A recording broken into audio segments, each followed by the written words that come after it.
So the next thing to happen on Monday Night Raw, we get to the next segment of the night. But before I talk about that segment, we got to talk about the Judgment Day. So yeah, we see Damian Priest and all them talking backstage, and Carlito's with them as well and all that stuff. And Damian Priest is talking about how that he gets to take care of Rey Mysterio, but then he says that that Carlito's been tagging along and stuff. And then he needs to hold up his chair, and what he needs to do is to go ask Adam Pearce for a match against Braun Strowman tonight, because they need to take care of that Braun Strowman problem. So yeah, that's what Damian Priest says, and then the Judgment Day walks off, and Carlito's like, that is not cool. And then all of a sudden R-Truth comes up, and Truth was reminiscing about the Judgment Day memories and all that stuff, talking about how, when he was down, they kicked him. And you know what? When he was up, they still kicked him. So yeah, that's what R-Truth was saying. He says those was the best days of his life. Miz comes up and he goes like, we're the World Tag Team Champions, and you're saying that was the best days of your life? And then Truth tells him is that, that he's too much involved with the Judgment Day and stuff. So yeah, that's what was happening there.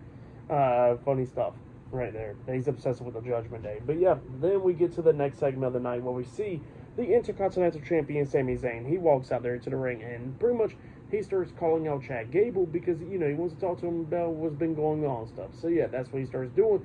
But then, instead of Chad Gable coming out, we see Otis, Akira Tozawa, and Maxine Dupree, Alpha Academy. They come out there, and Maxine gets a note from Chad Gable, and then Maxine starts reading the note, talking about how Chad Gable's been taking care of a bunch of losers, like the person that was acting like a ninja backstage, or the person that lost the Money in the Bank briefcase acting like a little kid, or the person that's a fake Barbie doll. So yeah, that's what Chad Gable was talking about, and he says that the only way he'll come out there is if he pretty much gets a match for the Intercontinental Championship and all that stuff.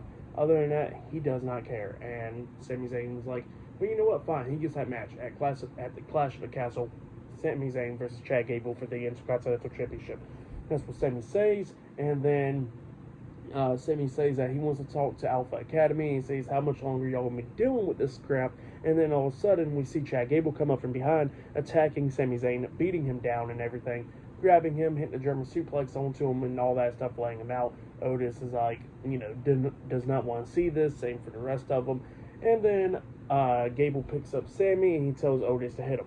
Well, Otis kind of refuses to, so Chad Gable throws Sami down, goes over there to Otis, starts pushing him and slaps him and tells him that he's worthless and all that stuff for not doing that. And then all of a sudden, he's about to hit Otis, but then Akira Tozawa stops him by putting his hand on to Chad Gable's chest, and then Chad Gable starts pushing Tozawa, telling him that he's worthless, and he's about to hit him up until Maxine stops him. And then Chad Gable looks at Maxine and goes like, you know what, if you want me to stop so bad, how about you get on your knees and beg? So Maxine gets on her knees and starts begging, and then Chad Gable tells her to get up, and he tells Tozawa and Maxine to get out of the ring. And then they get on the ring apron, and then Sami turns Chad Gable around, starts going at it with him, beating him down and all that stuff.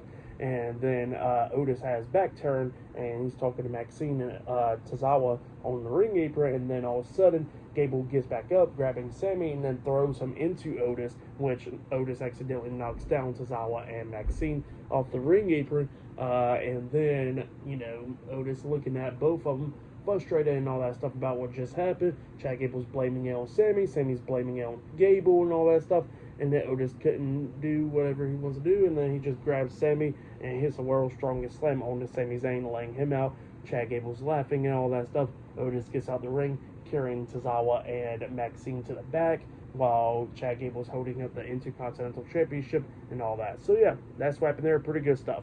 But then after that segment, we see Adam Pearce backstage watching all this on the TV monitor, and then all of a sudden, Braun Breaker comes up and he goes like, oh, that's your champion? I can easily laying him out and stuff like that. So yeah, that's what Breaker says. And then, Adam Pearce is like, what the hell do you want? And then Braun Breaker says that he wants to congratulate him for giving him a real opponent tonight, like Ricochet. And he says he's still going to break him in half, but he's still pissed off about not being in the King of the Ring tournament. So yeah, that's what Braun Breaker says. But yeah, up next it'll be Braun Breaker versus Ricochet, 1-on-1 up next on Raw. So yeah, that match will be up next. And yeah, I'll see you guys later until the next thing that happens on Monday Night Raw. See you guys later. Till then.